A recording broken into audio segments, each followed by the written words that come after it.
asignatura nating pagsasalin sa kontekstong Pilipino. May subject code itong GEED 10113. Ako ang inyong magiging dalubguro, Professor, si Associate Professor Alvin M. Ortiz. Una ay pag-usapan muna natin yung paglalarawan o yung description sa kurso. Ang pagsasalin sa kontekstong Pilipino ay asignaturang nagpapaunlad sa kasanayan sa pagsasali na ginagabayan ng pananaliksik. Ibig sabihin, ang gawain ito ay nagtataguyod sa mga mag-aaral para matuto ng gawaing pagsasalin at ang mga gabay na ito ay nakaangkop o nakapaloob sa mga pananaliksik. Nagbabanig, nagtitipon ng kaisipan at kamalayang bayan, tinatalakay ang kahalagahan ng wikang pambansa na nakasalig sa mga umiiral na wika sa Pilipinas na may kaugnayan sa pagsasalin, at gagawa rin tayo ng pagsusuri at pagsasalin sa iba't ibang mga akdang pampanitikan, partikular din dito ang mga teknikal na mga akta, ang mga aklat, mga formularyo, at iba pang mga espesyalisadong disiplina.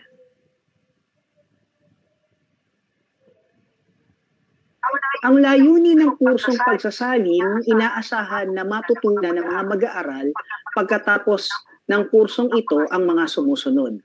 Una, nababatid ang nagiging gampani ng pagsasalin sa kasaysayan ng daigdig at sa Pilipinas.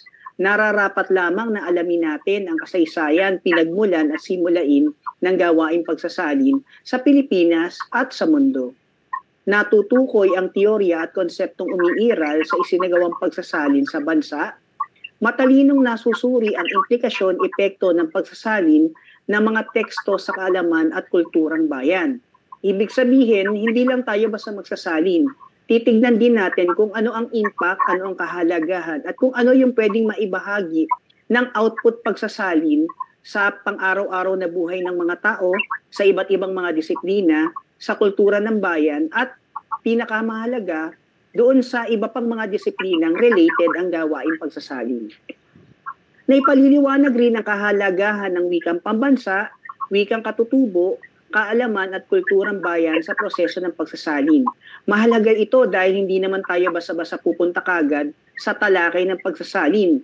Isa sa mga elemento ng gawaing pagsasalin ay ang wika. Nararapat lamang na maunawaan natin ang ilang mga prinsipyo, kasaysayan, pinagmulan at mga konsepto ng wikang pambansa, sa atin ang wikang Pilipino, at ang iba pang mga umiiral na wika sa Pilipinas. Panghuli, sa layunin na pahalagahan ng gampani ng pagsasalin sa pambansang kaunlaran na nakalapat sa kontekstong Filipino. Layunin pa rin ng kurso na ma-develop ang mga sumusunod na kasanayan. Una ay nakakagawa ang mga mag-aaral ng output ng pagsasalin salig sa kalagayan at pangangailangan ng bansa tungo sa intelektualisasyon ng wikang Filipino.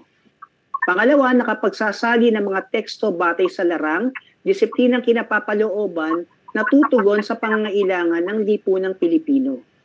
Pangatlo, na isa sa praktika ang mga teorya at konsepto sa pamamagitan ng paglikha ng output salin.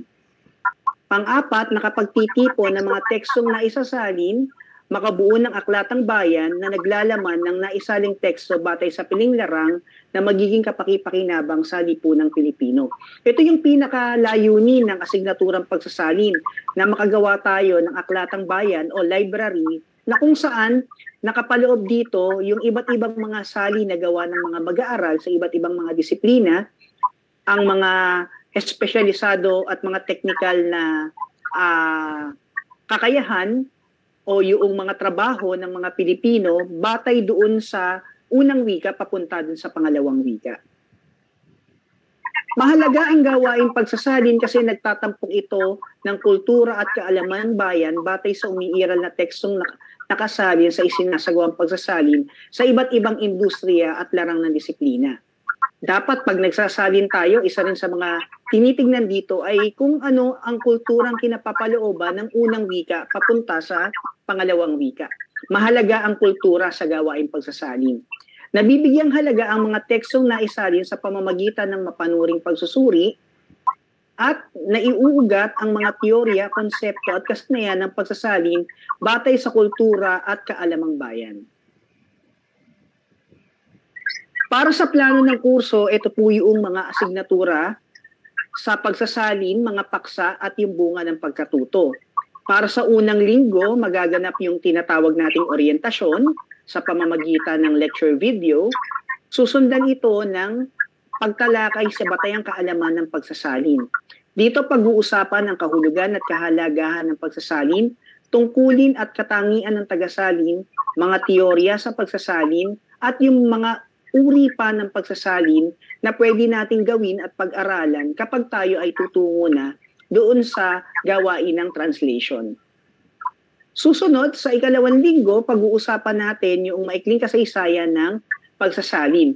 Depende ito sa bilang ng meeting natin. Kung tayo ay mayroong 6 o kaya 5 meeting o session, magkakaroon tayo ng individual na linggo. Pero kung tayo ay iikot lamang sa 4 na meeting, magkakaroon tayo ng 2 sesyon sa loob ng isang meeting.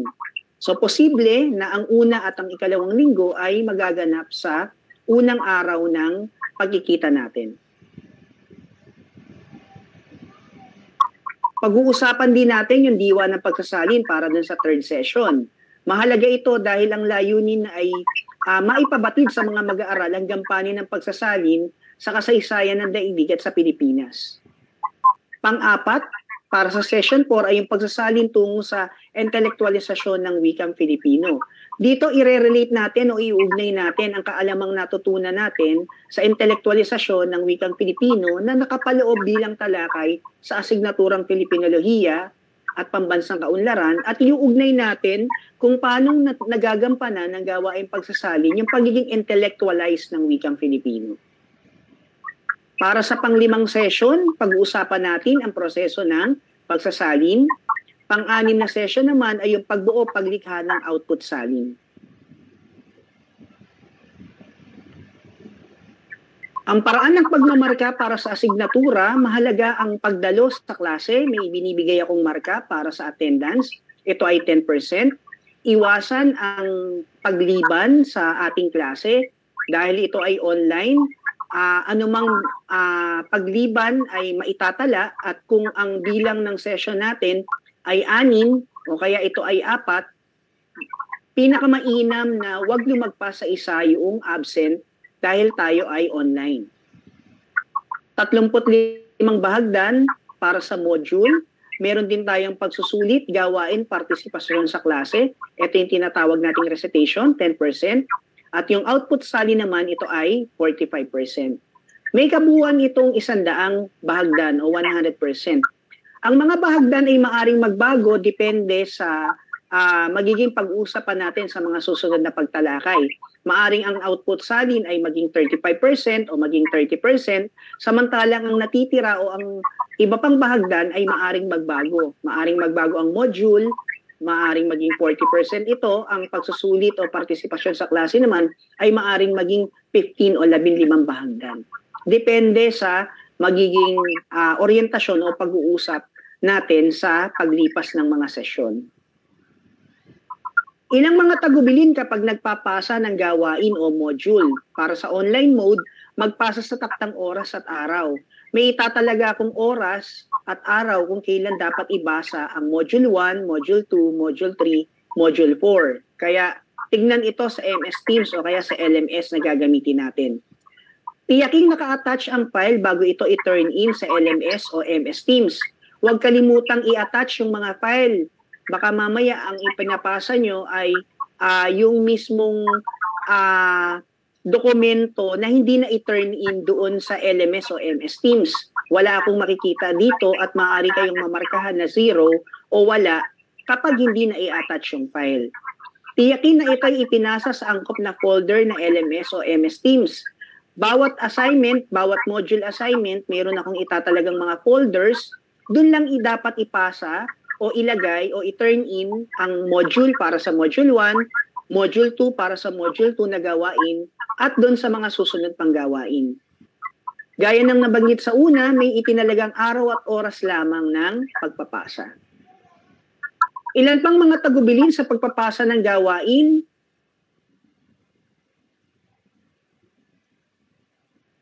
Para sa lahat ng mga mag-aaral, ang pagtatanong at pagpapadala ng mensahe sa Messenger ay maaari lamang nating gawin sa ika-9 ng umaga hanggang ika-6 ng gabi. Dahil alam naman natin na meron din tayong mga pribadong oras na kinakailangang tugunan. No? So ito lang po yung mga itinatalaga kong oras kung kailan tayo pwedeng mag-chat o mag-PM personal message. Maaari kayong magpabatid ng inyong mga katanungan sa pamamagitan ng FB Group, Messenger at sa ating MS Teams. Ilan pang paalala, ang gagamitin nating mga platform ay Zoom app, Google Meet, gagamit tayo ng PUP LMS, FB Messenger para sa ilang mga personal na mensahe.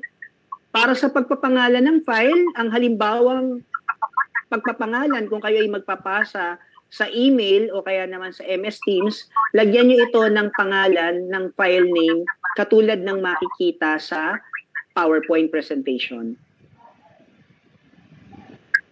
Para sa schedule ng klase natin, lagyan nyo ito ng pangalan.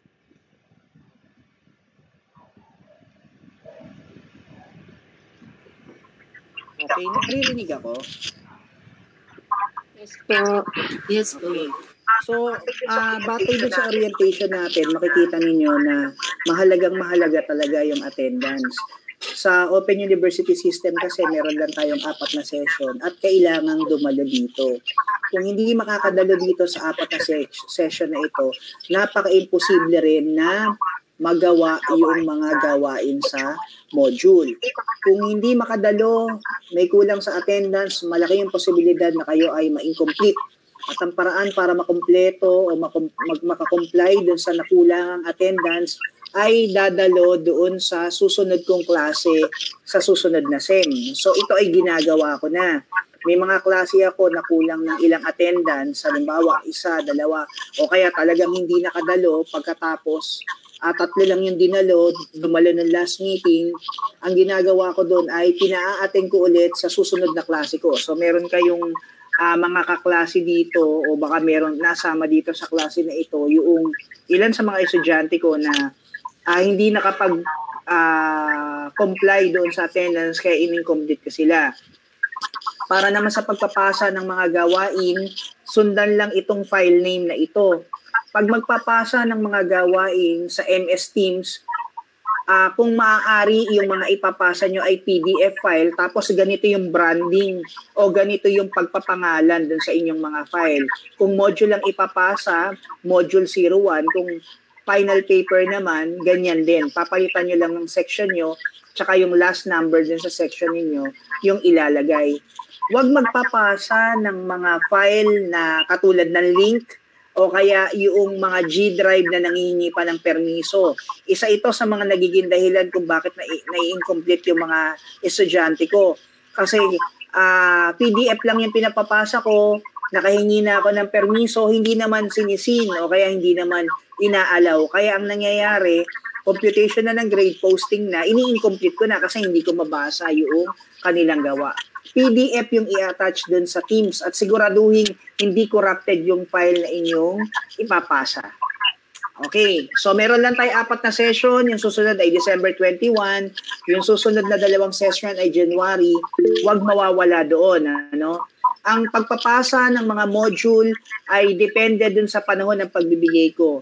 After nitong lesson natin, magbibigay na ako ng module 1 at bibigyan ko kayo ng 2 linggo para tapusin yon para kapag nakita tayo ng December 21, tapos na yung module 1. Hindi naman ito ganun kahaba. Ano? Ang iniiwasan ko lang dito ay tulungan na tayo para hindi na kayo ma-incomplete sa klase. Hassle kasi kapag na-incomplete kayo. Pupunta kayo sa PUP, hihingi kayo ng completion form, magbabayad kayo, papipirmahan nyo sa mga officials ng Open University System para pirmahan ng advisor.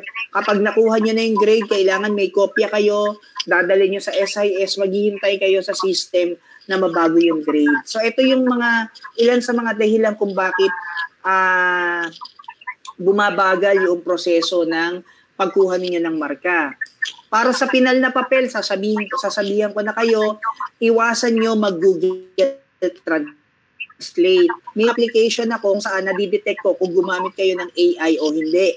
Marami sa mga estudyante ko, binigyan ko ng mababang marka kasi sinabihan ko ng huwag gumamit ng Google Translate na Google Translate pa rin. Kapag mababa yung marka ninyo, mas magiging kaunti yung posibilidad na makakuha kayo ng Latin Honors para sa cum laude at saka sa magna cum laude. Sa mga may interest o gustong makakuha ng mga karangalang ito kapag kayo ay nagtapos, isa sa mga dahilan para hindi nyo makuha ito kapag hindi nyo sinunod yung pinagagawa sa inyo ng inyong professor. So yung mga tanong nyo, reserve nyo na lang yan mamaya kasi medyo mahaba yung lecture natin sa session 1. I-play ko na ito, no? Siguro may matitira pa ditong mga 10 minutes, doon na lang natin pag-usapan yung ilan pang mga tanong patungkol doon sa lecture at patungkol din doon sa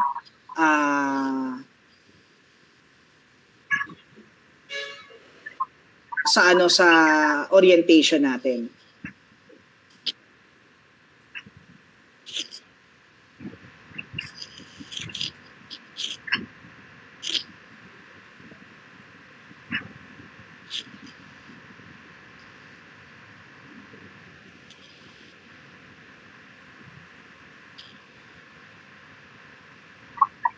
Thumbs up na lang kung meron ng audio at saka video.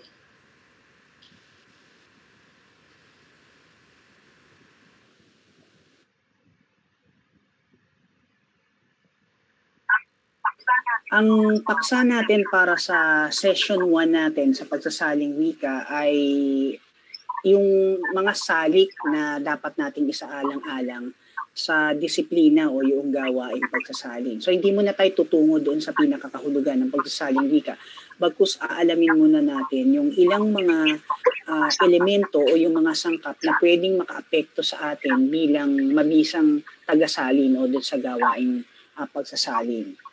So yung dalawang elemento na tinutukoy ko o yung dalawang salik na pwedeng makaapekto sa pagiging mabisa nating tagasalin at gawaing pagsasalin ay yung tinatawag nating wika at kultura. So ang paksa natin ay yung ugnayan ng wika at ng kultura sa gawaing pagsasalin. So una, bigyan muna natin ng tiyak na kahulugan yung tinatawag nating wika. So ano ba yung wika? Sa kahulugan ng wika, sa talakay ni Henry Gleason, papasok dyan yung pakahulugan ng wika niya. Una, yung pagiging systematic o yung pagkakaroon nito ng sistematikong balangkas. So pagka sinabi nating sistematikong balangkas, umaayon ito dun sa tinatawag nating order, no? So ano ba yung tinutukoy na order dun? Nandiyan yung pag-aaral sa tunog, pag-aaral sa mga salita, pag-aaral doon sa ugnayan ng mga salita para makabuo tayo noong tinatawag nating pangungusap, no? So yun yung sistematikong balangkas, no? O yung masistemang balangkas. O kaya pag-uusapan natin ito sa usapin ng linguistics, papasok dyan yung tinatawag nating phonology, morphology, at syntax. Isa pang kahulugan sa wika o katangian ng wika ay yung pagiging dinamiko nito o dynamic. So pagka sinabi nating dinamiko o dynamic, ito yung pagiging buhay, yung konsepto na nagkakaroon ito ng pagbabago, dumadaan ito doon sa tinatawag nating changes. So bakit ba nagbabago yung wika? Kasi yung mismong tao ay nagbabago, no? Dumadaan tayo doon sa mga pagbabagong dulot halimbawa ng panahon, dulot ng mga pangyayari, no? O yung mga bagay na nasa paligid natin at tayo bilang user o gumagamit ng wika, naapektuhan yung paggamit natin ng wika o yung mismong wika. Sinasabing ang wika ay vocal symbol.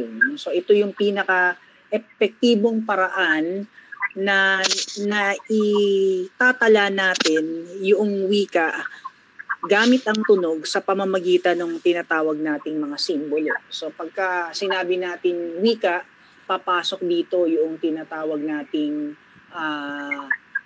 sinasalitang tunog o yung tunog wika at yung sinasalitang wika at yung tinatawag nating tunog wika. So magkaiba yung dalawa. So meron tayong pasalitang wika, meron din tayong pasulat na wika. Sinasabi din na ang wika ay arbitraryo o arbitrary. Ibig sabihin ito ay napagkasunduan. Pagka sinabi nating arbitraryo, merong grupo ng mga tao na nagkakasundo-sundo sa isang partikular na lugar na yun yung gagamitin nilang wika. No? Halimbawa sa atin sa Pilipinas, arbitrary yung wika kasi mayroong mga grupo ng tao sa Pilipinas o tawagin nating etnolinguistikong grupo ng mga tao na meron sila ring tinatawag na etnolinguistikong grupo ng mga wika. So itong mga taong ito ay nagkakaisa, nagkakasundo-sundo, nagsasama-sama sila dahil meron silang iisang wikang ginagamit. So ayun yung kahulugan natin sa wika. Ano naman yung tinatawag nating kultura? So pagka sinabi nating kultura, ito ay paniniwala, no? O kaya pwede ito yung tinatawag nating social form. So pagka sinabi nating una, paniniwala, ibig sabihin ito yung mga bagay-bagay na ginagawa natin araw-araw. Yung mga bagay na ginagawa na ng maraming tao sa napakatagal ng panahon, no? Ibig sabihin, hindi nila pwedeng ituloy yung kanilang buhay nang hindi nila ginagawa yung mga partikular na bagay na yun. So sa atin, ano ba yung mga tinutukoy natin halimbawa na paniniwala? Halimbawa, pwede natin sabihin paniniwala yung kapag dadaan tayo halimbawa sa isang lugar na hindi natin alam yung tali-talibu, yung paniniwala natin doon sa mga elemento ng daigdig, no? Yung paniniwala natin halimbawa sa dakilang lumikha o sa Panginoon, pwede natin sabihin yan ay kultura, no? Kasi mayroong mga grupo ng tao na hindi nila kultura yung pagkakaroon ng Diyos o ng Panginoon o ng maker, no? Pagka sinabi naman natin social form, ito yung pwedeng mag-identify o pwedeng magpakilala na itong grupo ng tao na ito, tatawagin natin silang ganito o makikilala natin sila dahil mayroon silang partikular na kultura, mayroong form o pagkakakilanlan na sa kanila lang makikita, no? Mamaya sa mga susunod na talakay natin, ipaliliwanag ko sa inyo o makikita nyo yung ilan pang mga halimbawa noong tinatawag nating kultura bilang social form. Nakikita sa isang tipunan, ano? Magkaignay yung dalawa. Ang kultura ay pwedeng anyo, no? Kasi nabanggit ko nga sa inyo kanina, ito ay pagkakakilanlan. No? So, tawag dito, ano ba yung mga tinatawag nating tawag dito yung tinatawag nating yung mga anyo. Halimbawa, kung itong anyo na ito ay tawag dito identity ng isang nasyon, no? Ituturing natin itong form. No? Relihiyon ay isang uri rin noong tinatawag nating kultura. No? So nabanggit ko nga sa inyo kanina, mayroong mga grupo ng tao na walang relihiyon. Bawat tao ay may kanya-kanyang uri ng relihiyon. At kung itong relihiyon na ito ay nagiging specific doon sa mga partikular na tao, pumapasok din yung konsepto ng social form dyan. Pagkatapos, pinakamahalaga, ito ay pinagsasaluhan o nagiging dahilan kung bakit nagsasama-sama yung mga grupo ng tao. So, ito yung sa kultura natin. No? So, dito, meron akong kinuhang partikular na talata o talataan na kung saan binibigyan ng paliwanag yung tinatawag nating ugnayan ng wika at ng kultura. So, sabing ganun dito, hindi magiging wika ng lahat ng bayang ito ang Kastila. So, ito ay bahagi sa nobela ni Dr. Rosersal na El Filibusterismo. Sinasabing kailanman hindi magiging bahagi ng wika nating mga Pilipino yung wikang Kastila kasi hindi raw ito pumasok sa mga Pilipino bilang isang kultura. Hindi raw nito nasasalita yung naiisip ng bayan. Sabi pang ganun dito, wala sa wikang ito yung pariralang katumbas ng dalumat sa isip ng bayan at ng mga damdamin sa puso nito. So ibig sabihin, hindi daw naging kultura ng mga Pilipino yung wikang Kastila kasi hindi raw ito naging daan para magkaroon tayo noong tinatawag natin yung kakayahan natin para maipahayag natin yung ating damdamin, yung ating mga naiisip. No? Hindi raw naging part yan ng buhay natin bilang pagpapakilala. So isa pa dito, yung habang napag-iingatan ng isang bayan ang kanyang wika, napag-iingatan din ito ang katibayan ng paglaya, katulad ng pagpapanatili ng isang tao sa kanyang kasarinlan upang mapanatili niya ang kanyang sariling paraan ng pag-iisip. So, bahagi ito ng tawag dito ng akdanga ni Dr. Rizal na El Filibusterismo na isinali ni Virgilio Almario noong 1995. So makikita nyo dito na talagang mayroong ugnayan talaga yung wika at yung kultura, no?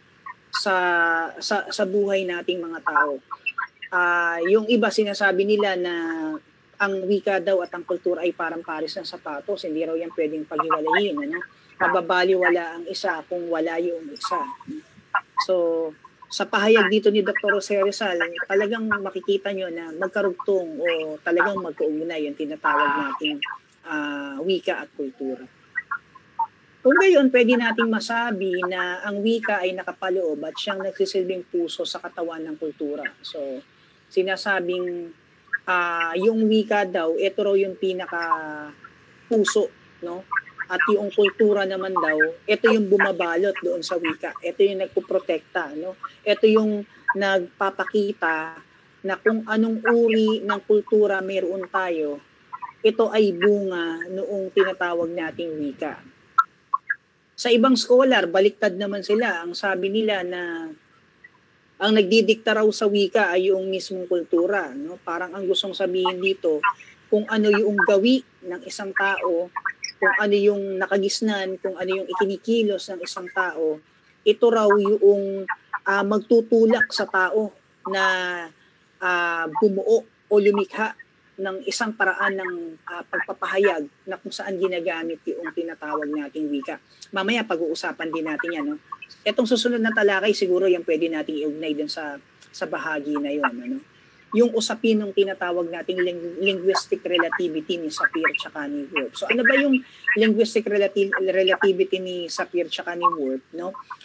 Dinevelop ito nung dalawang linguist, si Edward Sapir at tsaka si Benjamin Whorf, kung saan inilarawan ang ideya na yung wika daw ay nakakaapekto, ito raw ay konektado, ito raw ay magkaugnay, no? Itong dalawa raw na ito ay magkaugnay sa persepsyon at pag-iisip ng isang tao na nakaugnay din daw ito doon sa tinatawag nating mga kilos, mga gawi o yung pag-iisip ng isang tao. So tingnan natin kung paanong nagdidikta yung tinatawag nating kultura, kung paano ito nakakaapekto doon sa wika.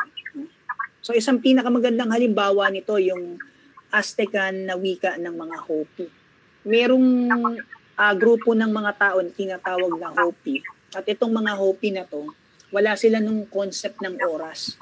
Wala silang concept of time. So, pagka sinabi natin walang concept of time, maaring hindi sila nagdiriwang ng kanilang birthday, hindi sila nagdiriwang ng Pasko, hindi rin sila nagdiriwang ng mahalagang bagay sa kanilang buhay na kung saan ito ay tinatala nila sa isang partikular na oras o kaya sa isang partikular na petsa. Hindi daw ganun itong mga Hopi na ito, itong grupo ng mga tao na tinatawag nating Hopi, no? So bakit ganun? So maaring hindi nila gawi yung tandaan yung mga bagay-bagay sa buhay nila, no? Maaring ang buhay nila ay napakasimple. Maaring ang buhay nila ay umiikot lang doon sa mga pangailangan nila sa araw-araw, no? Hindi nila iniisip kung ano yung maaring hindi nila iniisip kung ano yung mga nakalipas, hindi rin nila iniisip kung ano yung mga darating. Basta ang konsepto nila ay maaring pinahalagahan lang nila kung ano yung oras na ngayon lang, no? At dahil dito sa ganitong mentalidad ng mga Hopi, hindi sila nakapagtala ng mga salita na may kinalaman doon sa araw, sa oras, sa minuto, wala silang mga salita na kung saan nagpapaliwanag para dun sa buwan o taon. Wala silang konsepto ng taon, wala silang konsepto ng buwan o kaya ng araw o ng minuto. No? At dahil doon, sa ganung pag-iisip, hindi sila nakalikha ng mga partikular na salita na pwedeng maka-apekto dun sa wika nila para sabihin na ganito yung oras, na ganito yung taon. Hindi katulad natin na talagang meron tayong mga nakatalagang araw, nakatalagang oras sa buhay natin, no? Kasi tinuturing nating esensyal yung mga nakalipas at yung mga paparating pa. Kaya meron tayo nung konsepto ng minutes, no, ng hours, ng days, no? Kaya tayo merong salita na ganyan, no? Bakit maraming katawagan sa bigas sa Pilipinas? Napansin niyo ba yon na sa Pilipinas lang halos napakarami ng tawag natin sa bigas, no? Nandyan yung tinatawag natin halimbawa na kanin, nandyan yung tinatawag natin halimbawa na palay, nandyan yung tinatawag na kapag lumamig yung kanin nagiging bahaw, no? Kapag halimbawa nasunog yung kanin, tutong, pero pwede pa rin kainin, no? Lahat ng mga kakanin natin ay gawa sa kanin. Kutsinta, puto, bibingka, no? Merong rekado ng kanin diyan sa mga yan. So bakit kaya ganoon? Sa ibang bansa hindi. Kasi sa atin sa Pilipinas, ang pinaka-source ng lakas o ng enerhiya nating mga Pilipino ay yung pagkain ng kanin. At sinasabing ito ay isa sa mga dahilan kung bakit meron tayo ng tinatawag nating rice terraces. Kasi pinipilit ng mga sinaunang Pilipino na magtanim, no? Na ang buhay natin ay agrikultura. At iniisip ng mga sinaunang Pilipino, paano kaya kami makakapagtanim ng kanin, no? O kaya nung unang, sabing ganun, bago pa raw magtanim ng kanin sa rice terraces, ng bigas, yung taro muna raw yung itinatanim. No? So, sa ibang bansa hindi ganyan. Mas marami silang katawagan para sa pasta. No? Meron silang spaghetti, meron silang lasagna, meron silang fettuccine. No? Ang dami nilang tawag kasi yun yung pangunahin o yun yung kilalang pagkain sa kanila. At dahil doon, nakalikha tayo ng mga salita, no? Na may kaugnayan dyan sa kultura ng pagkain na yan. Okay, so bakit may mahigit na 20 katawagan para sa kamelyo ang mga nobody kong Arabo? Kasi yung kamelyo o yung camel, ito yung pinakamaaasahan nilang hayop sa disyerto. No? Ito yung ginagamit nila bilang transportasyon, ginagamit nila marahil sa pagkain, no? Yung karne nito maaring kinakain nila, no? Kaya ang dami nilang katawagan, naging specific, no? Yung mga kamelyo naging specific sa kamelyo itong mga Arabo, no? Dahil bahagi ng buhay nila, no? Yung mga Eskimo, ang daming tawag doon sa tinatawag nating niebe, no? Parang dalawa lang yata yung natatandaan ko diyan, yung glacier, yung iceberg, no? Marami yun eh. Nakita ko doon parang 5. Bakit ang dami nilang katawagan sa niebe, no? Kasi napaka-specific nila sa niebe dahil ito yung part ng buhay nila. Ito yung ginagamit nila para makapagtayo sila ng tahanan. Maaring ito yung ginagamit nila para tawag dito, maprotektahan nila yung kanilang sarili, no? Napaka-specifico nila dahil mahalaga, no? Mahalaga sa kanila yung piraso na yun o yung bagay na yun sa kanilang buhay. So, isa pang dapat tandaan doon sa pagsasalin ay yung binanggit ni Larson noong 1998, yung tinatawag nating fenomeno ng pagsasalin, no? Pagsasalin, tinawag ito ni Larson na mismatching. Sabing ganun, may pagkakataon daw talaga na kahit na nag-uugnayan yung tinatawag nating wika at yung tinatawag nating kultura, may pagkakataon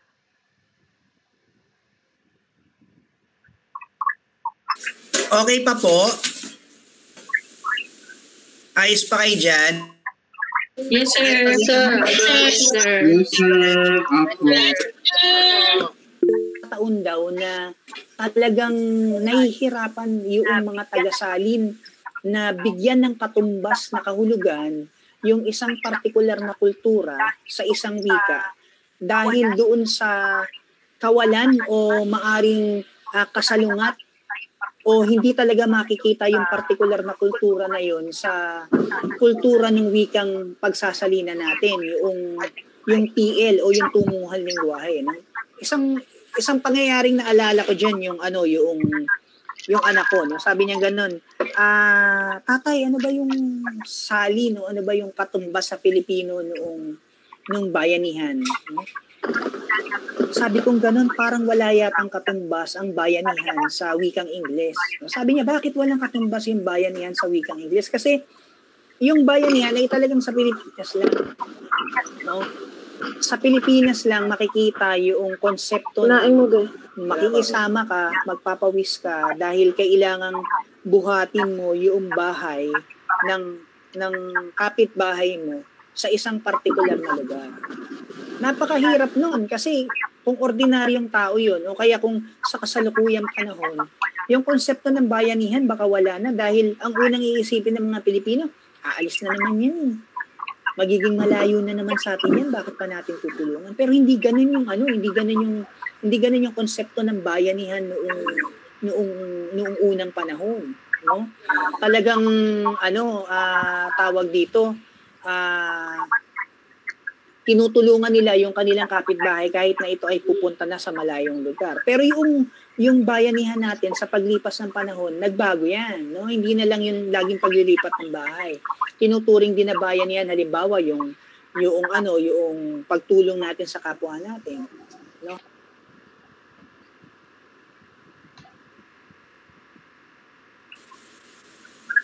Stop share ko lang ha. Stop share ko lang parang para kung yung alam niyo yung dubbing na hindi sabay. Hindi sumasabay yung audio eh.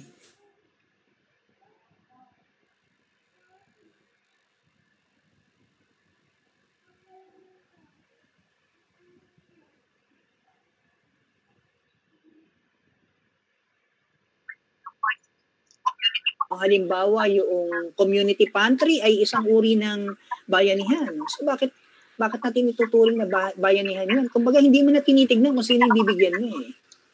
Ang pinakamahalaga doon, bibigyan kita kahit na hindi kita kilala, basta nandun ka sa komunidad ko o kabilang ka doon sa komunidad na kinabibilangan ko. So bayanihan yun.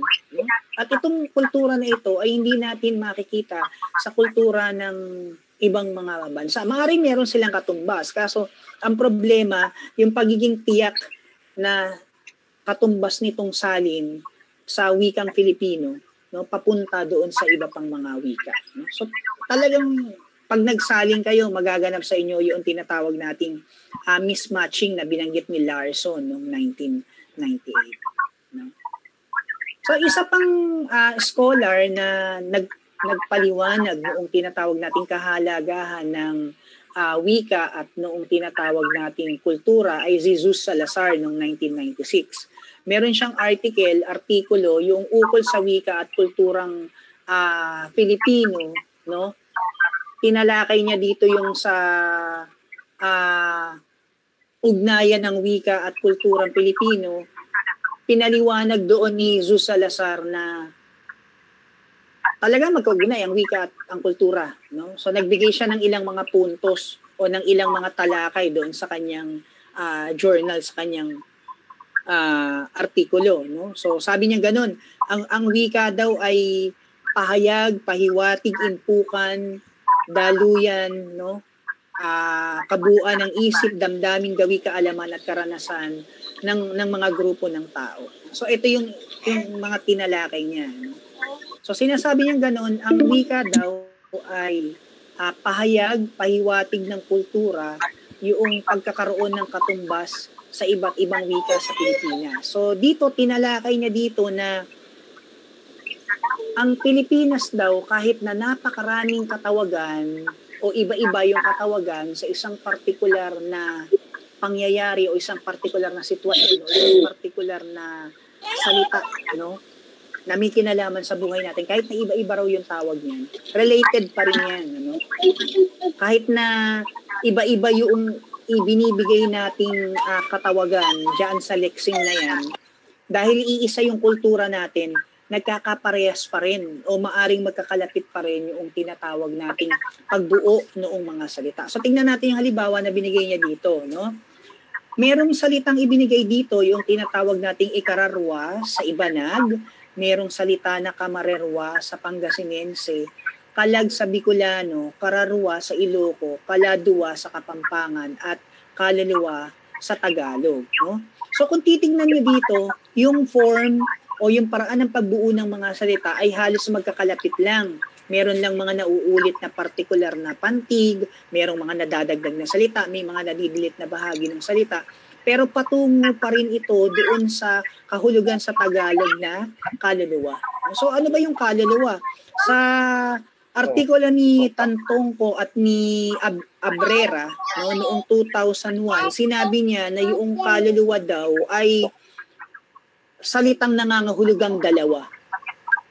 So ibig sabihin, dahil tayo ay naniniwala sa konsepto ng dalawa, na bukod dun sa physical na katawan natin, meron tayo ng tinatawag nating kaluluwa bilang pangalawang pagkatao natin, yung physical at yung tinatawag nating soul o yung kaluluwa.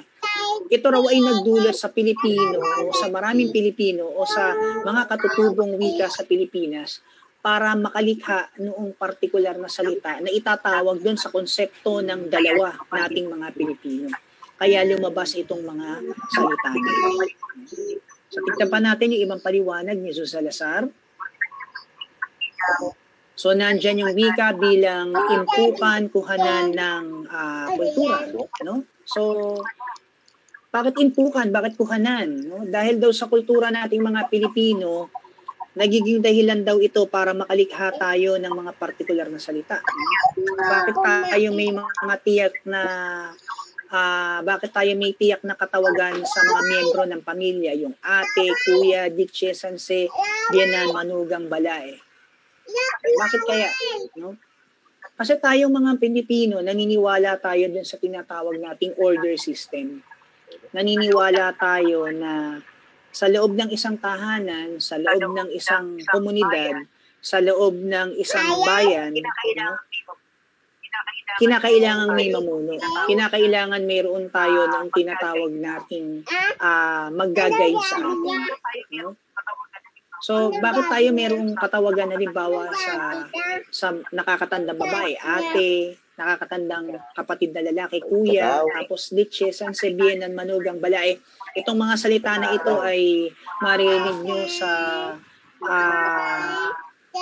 sa bahagi ng Bulacan, no? Sa Cavite meron din ito. Bakit ganoon? Kasi naniniwala tayo mga Pilipino na sa loob ng tahanan, kung wala ang nanay at kung wala ang tatay, etong miyembro ng pamilya na ito, ito yung dapat na mga laga. Ito yung dapat na tumingin, no, doon sa mga mas bata na miyembro ng pamilya. Kasi naniniwala tayo doon sa konsepto rin siguro ng paggalang. Halimbawa yung hipag, bayaw, bilas, sangko, biyenan, hipag, kumpare, kumare. Sa ibang bansa, wala silang partikular na tawag dyan. Kasi hindi naman nila kultura yung pagbibigay ng galang sa mga kakilala nila na pinagsama lang ng batas. Tatawagin lang nila yan ng in-law, brother-in-law, mother-in-law, sister-in-law. Ganun lang yung tawag nila. Pero tayo specific. No? Kasi naniniwala tayo na kung itong mga taong ito ay isinama sa atin bilang miyembro ng pamilya o bahagi ng pamilya sa tulong ng batas, kailangan ibigay din natin yung paggalang natin doon sa kadugo natin, dito sa miyembro ng pamilya natin na itinalaga ng batas. No? Kaya meron tayong mga partikular na katawagan. So nandito rin yung impukan rin yung kasaysayan at karanasan yung tinatawag nating wika, no? Tawag dito halimbawa yung epekto ng kolonisasyon at yung epekto nito sa wika. Dahil sa kolonyalisasyon ng paggamit sa atin ng wikang Ingles, tawag dito yung ano na rin pumasok na rin doon yung isipang kolonyal, no? Yung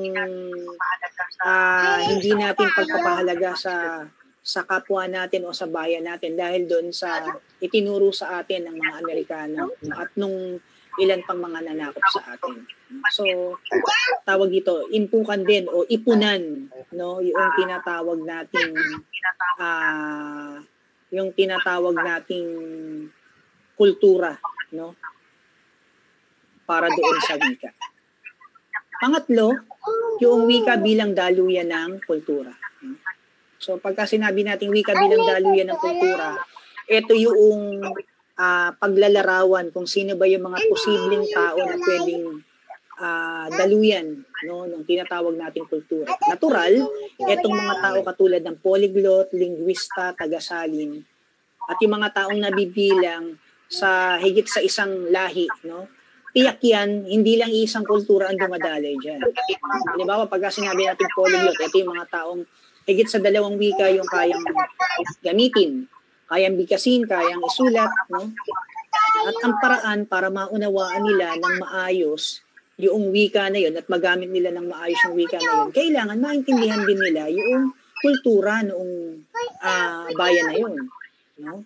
Halimbawa, kung mag-aaral ka ng Japanese, hindi sapat na maintindihan mo ito, maunawaan mo ito at maisulat mo ito. Kailangan maramdaman mo rin at maging bahagi ka rin ng kultura nila para mas maging tiyak yung paggamit mo ng wika nila. So, yan yung sa polyglot. Linguista o yung linguist, ito yung mga taong nag-aaral ng wika ng maagam na paraan, no?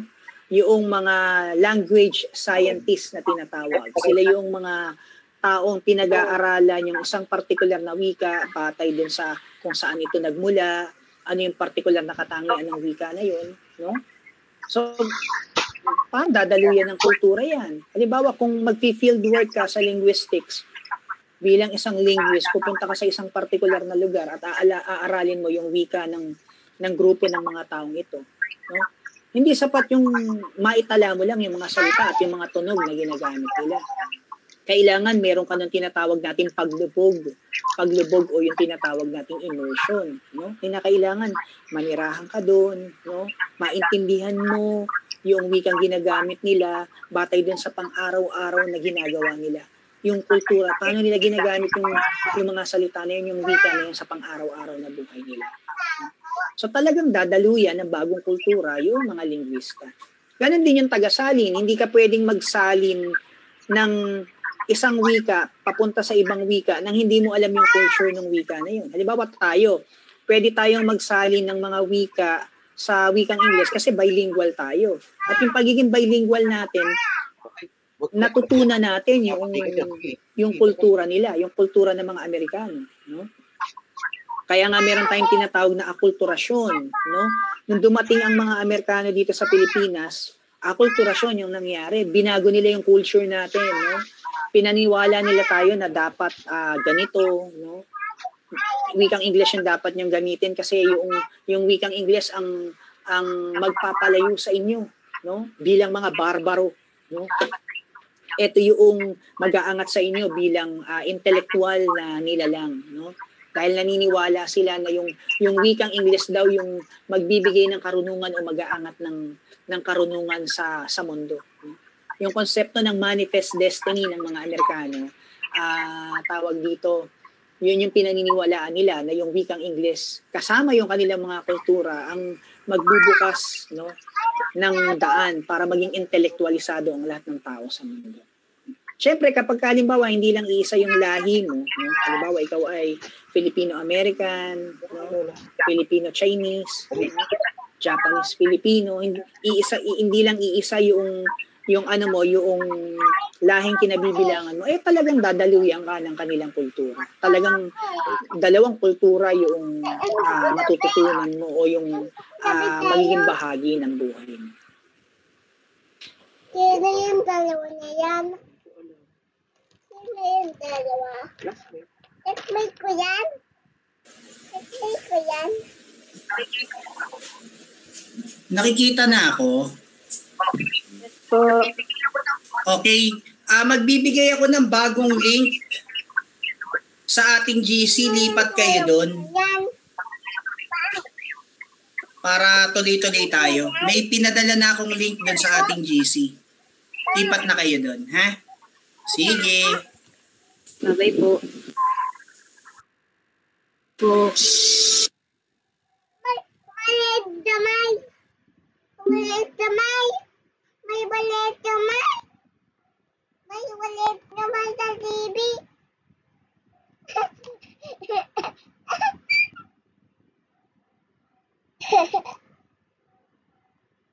Ano ba yan? Sino yung? Sino yung? Sino yung? Sino yung? Sino yung? Sino yung aking baby? Ano yung remote? Yung malaki. Ay, sino yung? Sino yung? Sino yan? Bungal. Alam itin. Nakikita si Bungal.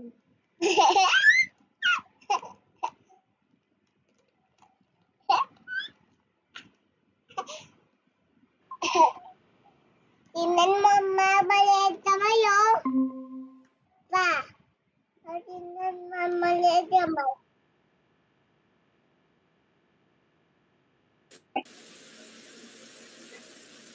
Ayan, itutuloy ko na ulit yung ating lecture. Salamat. Tapos kung meron kayong mga tanong, pwede natin pag-usapan Yan. maya-maya.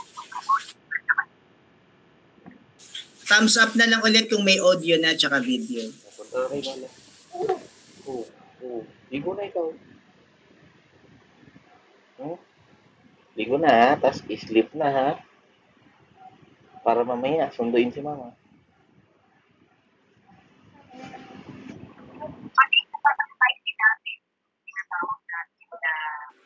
So dito tatalakayin din natin yung tinatawag natin na iba't ibang antas ng mga konsepto sa ugnayan ng wika at kultura. No? So sabing ganun, bukod doon sa tinatawag nating wika at kultura, meron din daw tayo ng tinatawag nating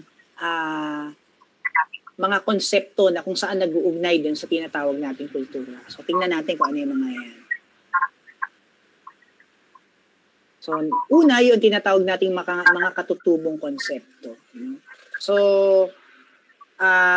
nag-uugnay din sa atin sa wika at kultura yung mga partikular na konsepto na mayroon tayo na mayroon din yung ibang yung ibang mga wika, no, na pagsasalina natin.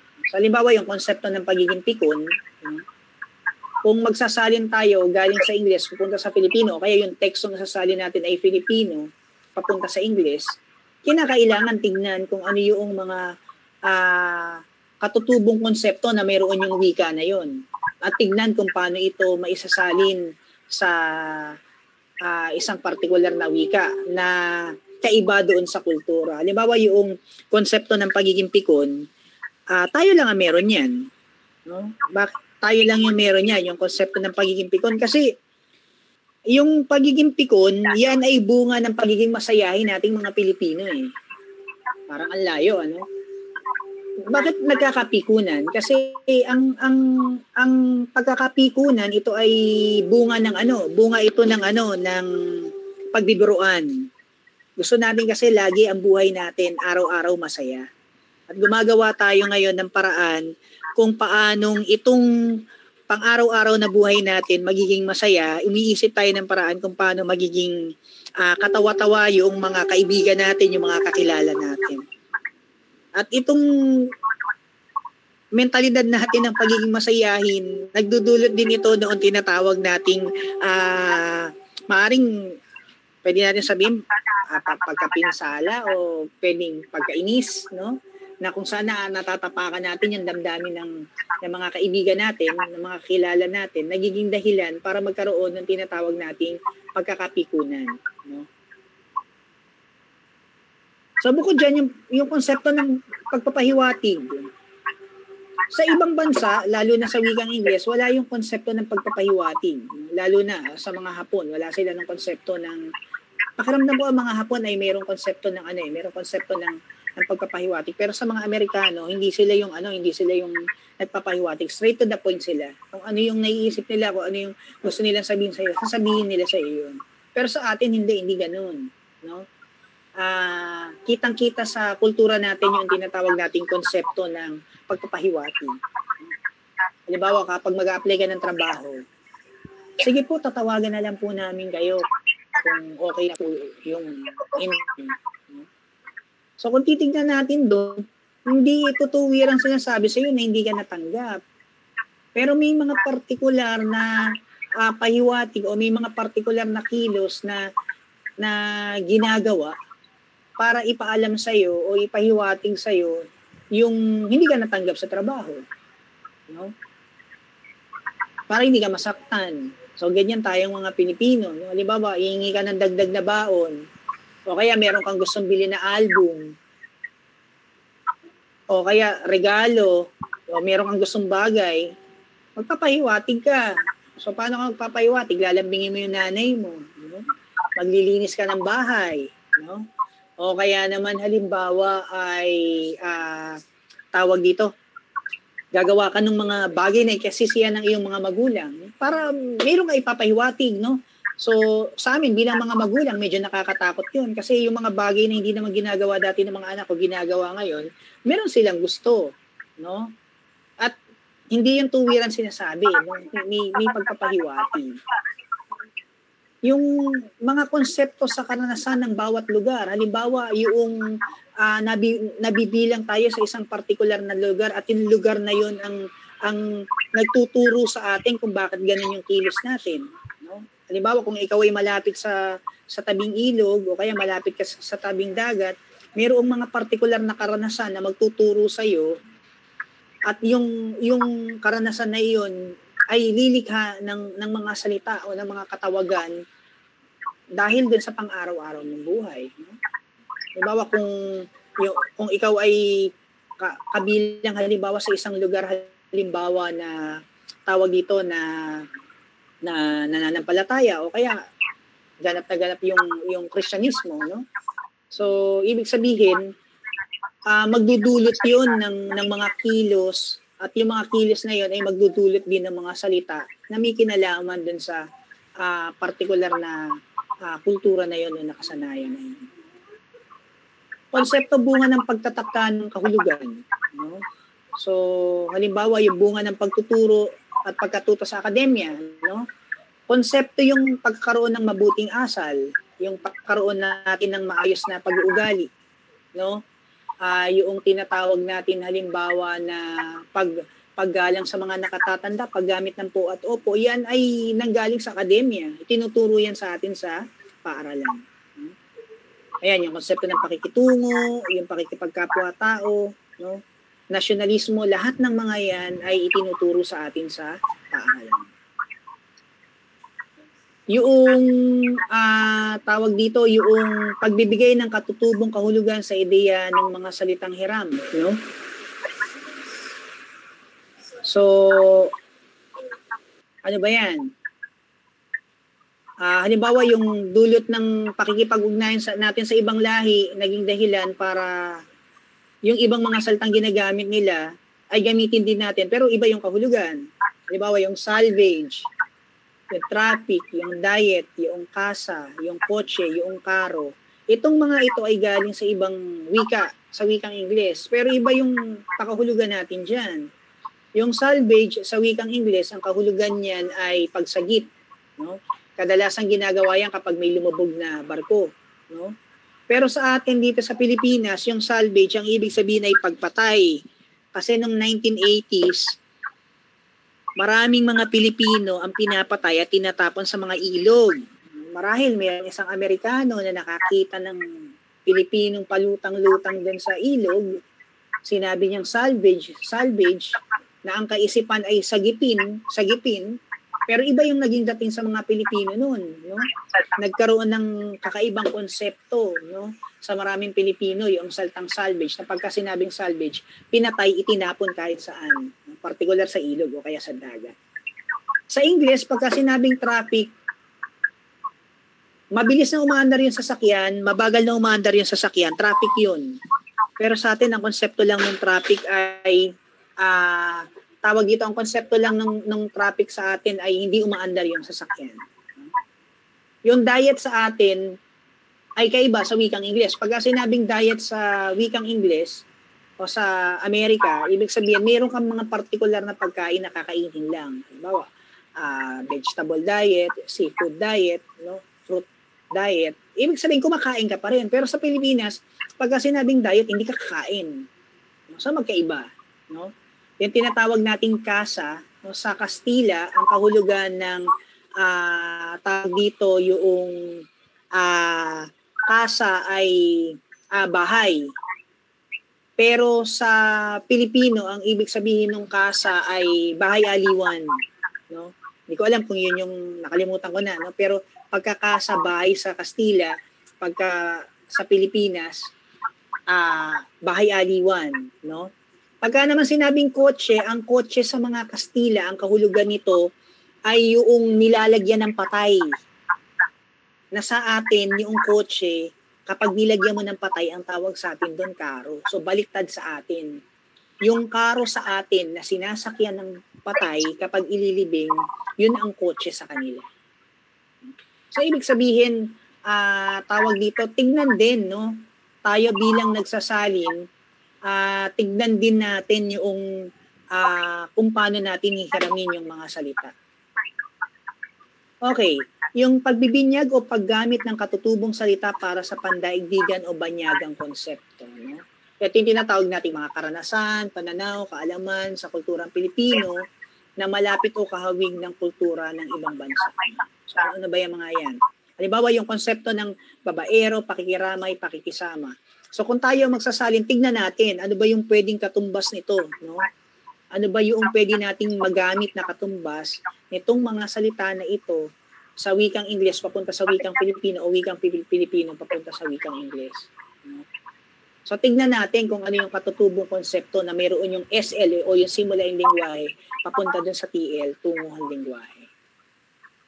Okay, paimbabaw na asimilasyon ng taguri at konseptong hiram. So ano yan? Yung mga salitang banyaga na bahagi ng komunikasyong Pilipino. No? Pero hiwalay pa rin sa kultura natin. Halimbawa, yung his or her excellency, wala pa rin tayong panumbas dyan sa mga yan. Unconscious, wala pa rin tayong panumbas sa mga yan. Brainwash, wala pa rin tayong katumbas sa mga yan. No? Yung white lie, wala pa rin tayong katumbas sa mga yan. Yung isang salita, yung crush, no? Kailan ko lang natuklasan na ang katumbas pala ng salitang crush sa wikang Filipino ay sinta. No? Yung sinta sa Filipino, ito yung pagnanais mo, o meron kang gusto sa kanya, o meron kang pagnanais sa kanya, pero hindi ito umaabot doon sa magkakatuluyan kayo.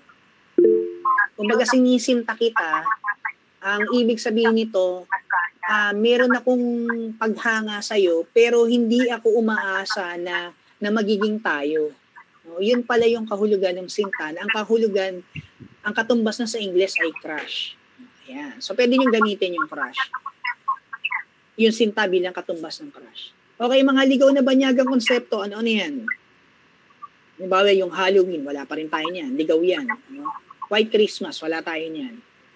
Ito yung mga konsepto na itinuro sa atin ng mga Amerikano. No? Halimbawa, yung fairies, no, yung snow, wala tayo niyan, no? Pero yung mga konsepto na yan ay kinukuha natin kasi bahagi yan ng kulturang itinuro sa atin ng mga sumakop sa atin, no? Okay, yung euphemismo o yung pagluluman ay bilang konseptong Pilipino, no, yung pagpipigil sarili, yung pagtitimpi, no? yan ay bahagi pa rin no dun sa ugnayan ng wika at ng kultura. Okay, so meron tayo nung kultura ang kultura na salik noong tinatawag nating pagsasalin. So, bukod sa pagsasalin sa SL at TL ng ideya at ng teksto, nararapat din natin isaalang-alang yung tinatawag na yung isaalang-alang din natin bilang tagasalin itong dalawang bagay na ito, no? So, una yung pagtatapatan ng mga salita ng SL at TL. Kung tayo ay magsasalin, tignan natin yung tapatan ng dalawang salita. Ano ba yung pwede nating tawag dito gamiting panumbas, no? Sabi ko nga sa inyo kanina, yung mismatching talagang magaganap yan. Pero bilang tagasalin, tignan natin kung paano natin tutumbasan yung isang partikular na salita, lalong-lalo na kung may kinalaman ito sa kultura, ano yung pwede natin patumbas dito sa salitang ito na nakaangkla dun sa kultura, papunta dun sa TL na yung salita na yun na pwedeng katumbas din ng kultura. No? So, tingnan natin yung tapatan na yan. Yung paglilipat o yung pagtutumbas ng karanasang nakapaloob sa SL. No? So, tignan din natin yan. Isaalang-alang natin yan bilang salik. Isang talakay dito, yung tinalakay ni Patrice Pabis na ipinaliwanag ni Atienza noong 2004, yung Hourglass of Culture. Sabing ganon, kapag nagsasalin daw tayo, dumadaan daw tayo. Alam niyo yung hourglass, ito yung orasan na may bumabagsak na buhangin. Parang ganun daw tayo bilang tagasalin, lalong-lalo na kung yung isasalin natin ay may kinalaman sa kultura. Para raw tayong dumadaan dun sa hourglass, no? Talagang pinipilit nating isipin kung anong partikular na salita yung pwede nating itumbas doon sa salita ng SL papunta sa TL, lalong-lalo na kung may kinalaman dun sa culture, no? Yung binigay naman na paliwanag ni Vermeer, yung konsepto noong tinatawag natin na cross-cultural, ayon kay Vermeer, yung cross-cultural daw, ito yung pagsasalin ng cross-cultural na kung saan yung inililipat natin yung isang salita, no, sa mga malaking pangailangan sa kaalaman sa maraming wika, no, bilang mahalagang salik ng kultura. Kung tayo raw ay magsasalin, mas mahalaga na lubog tayo doon sa sa wika na yon. Alam na alam natin yung kultura na yon. So tayo naman ang gagawin natin pagsasalin, English Filipino. So kahit papaano, alam na alam din naman natin yung ilang mga kultura sa wikang English. Kumbaga magiging makatarungan naman tayo na isalin natin yung ilang mga partikular na salita sa wika natin. Lalo yung pagsasaalang-alang natin ng tinatawag nating kultura ng Ingles sa Filipino. Okay, so meron ditong dalawang prinsipyo si Goethe sa pagsasalin, no? So ayon sa kanya, kapag magsasalin daw tayo, meron daw dalawang bagay na dapat na isaalang-alang. So una raw ay yung paglalahad ng tagasalin sa kanyang mamamayan ng banyagang realidad sa pagiging tapat sa SL. Minsan daw talagang tayo bilang tagasalin, medyo critical kasi kung halimbawa yung culture ng isang particular na wika ay talagang walang katumbas doon sa wikang pagsasalinan natin. So anong gagawin natin? Yung isa raw na prinsipyo o yung isa raw na bagay na dapat natin isaalang-alang, maging tapat tayo doon sa SL. Ibig sabihin, kung talagang isasalin natin iyon, yung isang akda, galing sa isang wika papunta sa iba pang wika, tawag dito, sabihin natin o ipaalam talaga natin dun sa wikang pagsasalinan natin kung ano talaga yung nilalaman o kung ano yung gusto ipakita ng kultura na yun. So, halimbawa yung konsepto ng abortion, no? Yung konsepto halimbawa ng tawag dito yung fixed marriage, sa ibang bansa mayroong mga ganyan no? Yung halimbawa yung pag-uugali, tawag dito yung kultura nila halimbawa na divorce, no? Pero ngayon medyo malay na yung mga Pilipino, kumbaga karaniwan na lang sa kanila yung mga yan no? Pero halimbawa yung euthanasia, hindi pa rin pasok sa ating mga Pilipino yan, o yung mercy killing, hindi pa rin pasok sa ating mga Pilipino yan. Kaya ano yung dapat yung gawin? O di bilang tagasalin, sabihin niyo yung totoo kung ano yung taglay kung anong kultura yung taglay nung simula yung lingwahe na isasalin niyo, ipakita. O kaya naman, tingnan niyo na lang yung translation niyo bilang isang material na salin. Ibig sabihin, huwag nyo nang isaalang-alang yung kultura. No? Ang pinakatignan na lang natin dito ay yung kaisipan. Na maisalin yung kaisipan ng isang akta galing sa isang wika patungo sa ibang wika. I-disregard na natin yung culture. So nagkaroon naman ng dalawang metodo itong si Newmark, no? Parang katulad din ito ng kay Goethe, no? Yung tinatawag nating transference saka yung componential analysis. Yung transference, parang ito yung number 1 ni Goethe, no? Sa transference, nagiging tapat daw tayo bilang tagasalin kung ano yung kultura. Kung yun talaga yung kultura, ipakita doon sa TL kahit na hindi nila to culture. At yung pangalawa naman, yung componential analysis, yung tapat sa nilalaman ng SL kahit tawag dito layo o bawas na yung kultura. So ibig sabihin, pinipilit pa rin natin masalin kahit na tinatanggal natin yung ilang mga kultura na hindi magiging kaaya-aya doon sa wikang pagsasalin. So parang magkahawig itong dalawa na ito. Okay, so tingnan natin yung halimbawa dito na isinali ni Rolando Tinio, no? Galing kay Hamlet. Kung mapapansin nyo dito, yung yung salin niya dito doon sa salitang anino, doon sa konsepto ng ilusyon, no? So sa atin kasi tawag dito pagka sinabi nating ilusyon, hindi tayo kasi naniniwala sa illusion o doon sa tinatawag nating magic, no? Ang paniniwala natin na imposibleng walang figura, no? Hindi tayo naniniwala sa mahika kasi. Kaya dito ang ginawa ni Tinio dito, ano ba yung pwede niyang ipalit doon sa kultura ng magic o ng ilusyon sa wikang Ingles? Ang inilapat niya na lang ay yung anino. Kasi pagka sinabi nating anino, nandun yung kaisipan na hindi natin tiyak kung sino yung tao, pero merong figura, no? Ang isa pa dito ay yung pusta, ipinamalit doon sa letter B, no?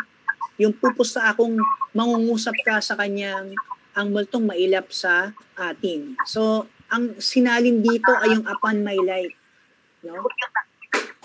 So, tawag dito kasi yun yung nakikita niyang pinakamalapit. So, ibig sabihin, hindi niya literal na isinalin. Tinignan niya kung ano yung kulturang meron tayong mga Pilipino na lapat dito sa ganitong salin. Okay. So, yung ilang kategorya na dapat isaalang-alang sa pagsasalin. No? So, una, pag magsasalin tayo, isaalang-alang natin yung tinatawag natin pagkain. Bakit? Kasi yung pagkain daw, yan daw yung pinakamaselan. Yan daw yung pinakamahalagang manifestasyon ng kultura. Kumbaga, yan yung isang pwedeng magpakilala sa bayan mo o kaya sa bansa mo. Yung pagkain. Kaya dapat bilang tagasalin, maging maingat daw tayo dyan. No? Yung kilos, gawi at ekspresyon. Bawat bansa ay may kanya-kanyang kilos, bawat bansa mayroong kanya-kanyang gawi, mayroong ekspresyon. Bilang tagasalin, maging maingat daw tayo dito. Kailangan daw mabigyan natin ng hustisya o ng justice itong mga ito kapag isasalin natin sa isa pang wika. Okay, halimbawa yung saan ka galing versus hello. No? Sa Japanese, hindi pala. Sa English, yung hello sa kanila ay magkaiba sa saan ka galing. No? Tawag dito pagka sinabing hello, ibig sabihin nun sa English ay nangangamusta. No? Pero sa ating mga Pilipino, pagka sinabihan mo yung kaibigan mo o yung kakilala mo na saan ka galing, medyo mabigat yung tanong na yun. No? So magkaiba yan. Ano pa ba yung mga halimbawa? Halimbawa yung how old are you? Sa mga Japanese, medyo mabigat na tanong yan. Sa atin sa Pilipinas, kapag tinanong ko ano yung edad mo, sasabihin mo walang problema. Pero sa mga Hapon, pagka sinabing how old are you, o kung ikaw ay isang hindi ka doon sa lugar nila, huwag mong tatanungin yung mga Japanese ng how old are you? Kasi yun ay napaka-personal na tanong para sa kanila. Kumbaga, ang pwede lang magtanong nun ay yung mga kaanak nila o yung pinakamalapit sa kanila. Tao po versus anybody home. Sa atin, yung ibig sabihin ng tao po, no? Tawag dito, kahit na walang tao doon, naniniwala tayo may tao. No? Kasi ang pinakakinakatok natin doon ay yung presensya o yung paggalang doon sa tahanan. No? Hindi lang isa yung pinakikiusapan natin doon na mayroong tao sa labas. No? Pero sa wikang English, yung anybody home, hindi ganun yung konsepto. Kumbaga, tawag dito, inaalam lang talaga nila kung may tao doon sa labas o wala. Pero sa atin, yung tao po, naka-angkla rin yan sa pagbibigay galang. No? Doon sa nakatira doon sa lugar na pinagtatanungan natin.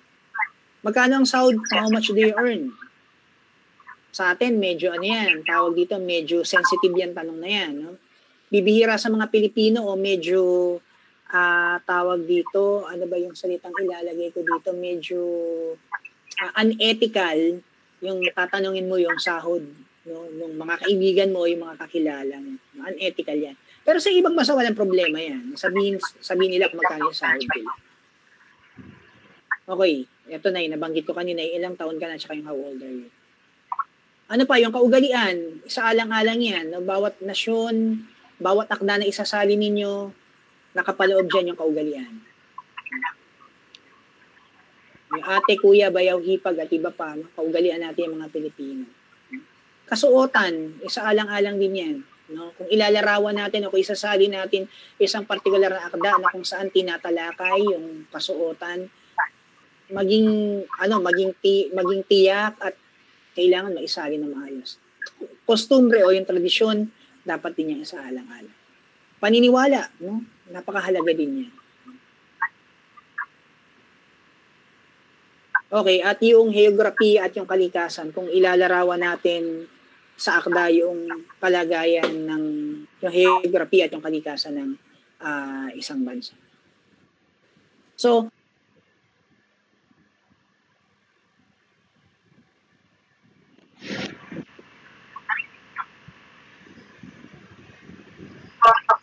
okay po, naririnig ako? Po. Ayan. Yes, sir. Sige, baka meron kayong gustong itanong doon sa orientation natin tsaka doon sa pinaka-lecture video. So, habang nag-iisip pa kayo, kung hindi mamaya, baka bukas magpapadala ako ng module doon sa MS Teams bilang assignment number 1, tapos meron kayong 2 linggo para i-accomplish yun. Tapos pag nakita tayo sa December 21, lecture 2 naman tayo. After nun, magbibigay naman ako ng module para doon sa module number 2. O sige, baka may tanong kayo o kaya meron kayong gusto idagdag.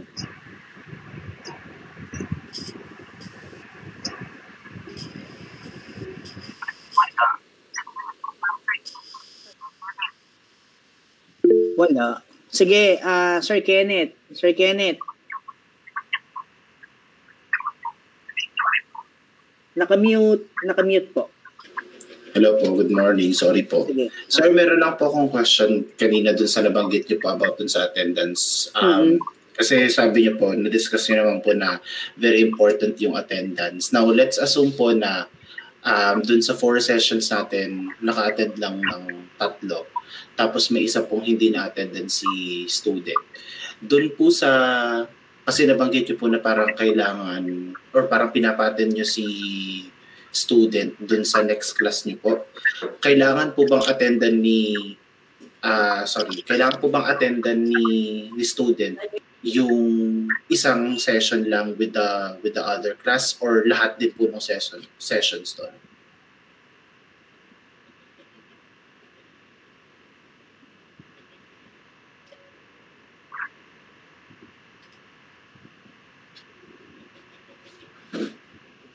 Wala.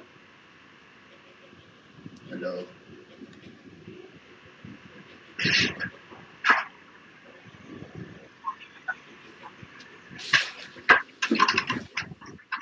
Sorry, natanggal yung aking.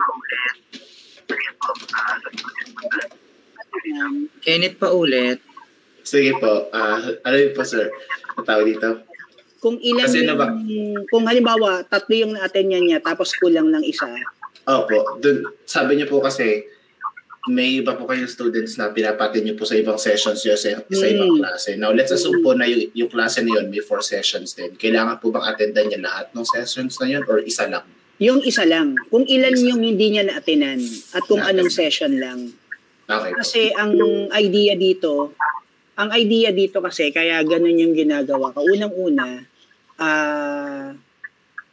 kung mawala yung isang session, ibig sabihin, mahirap para sagutan yung module. Pangalawa kasi, requirement yun. No?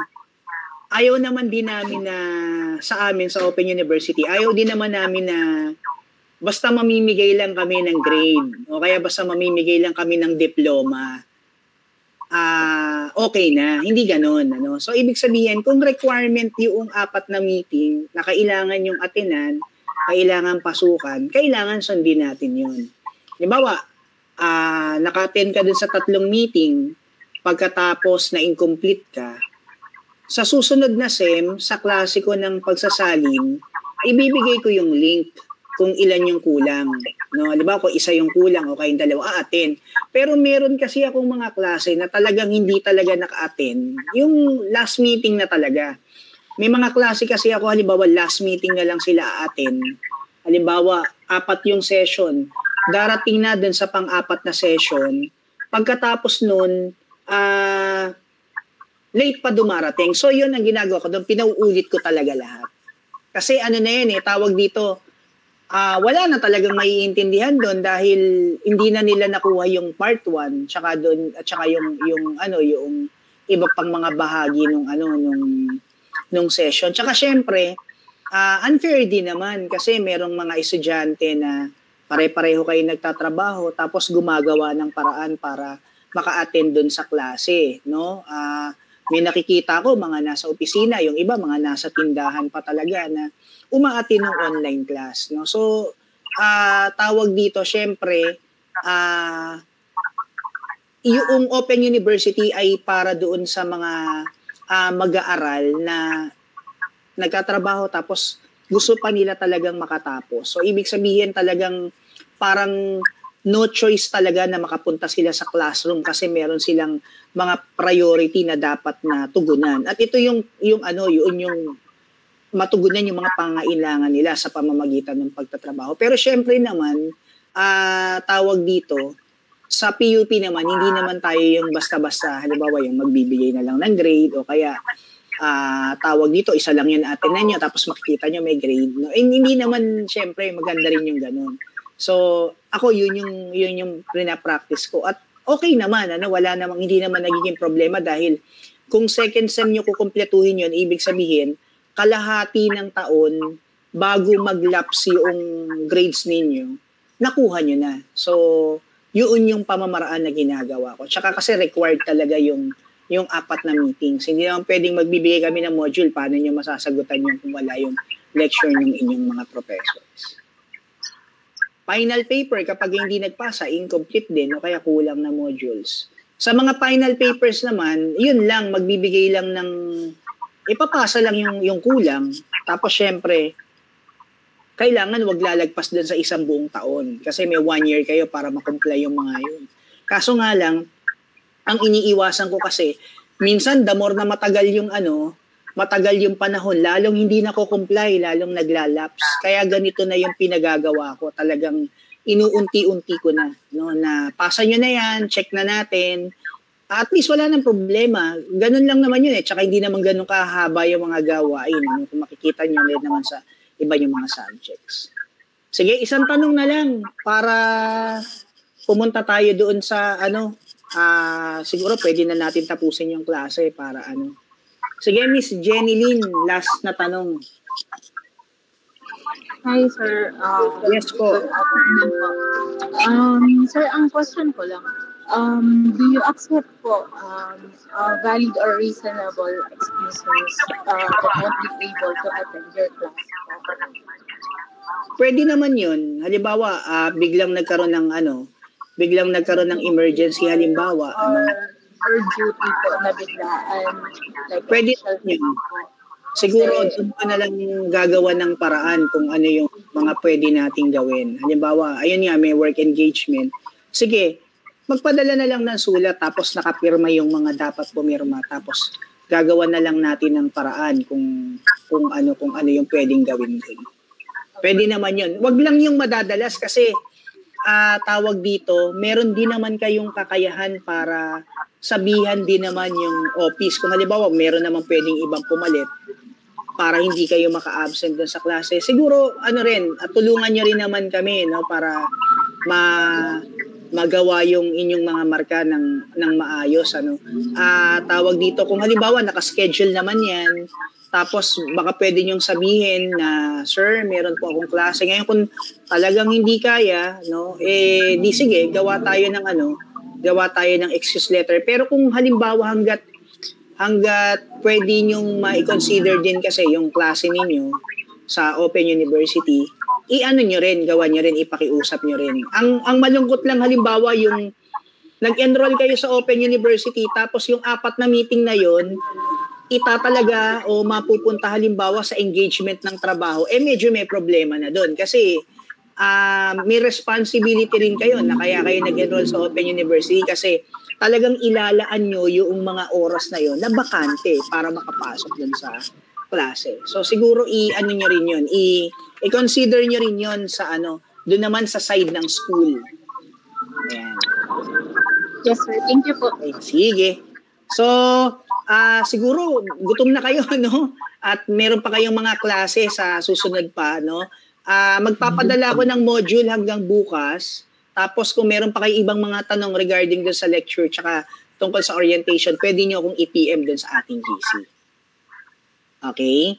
Sige, maraming Thank you, sir. maraming Thank salamat. Sige. Thank you, sir. Sandali lang. Sir.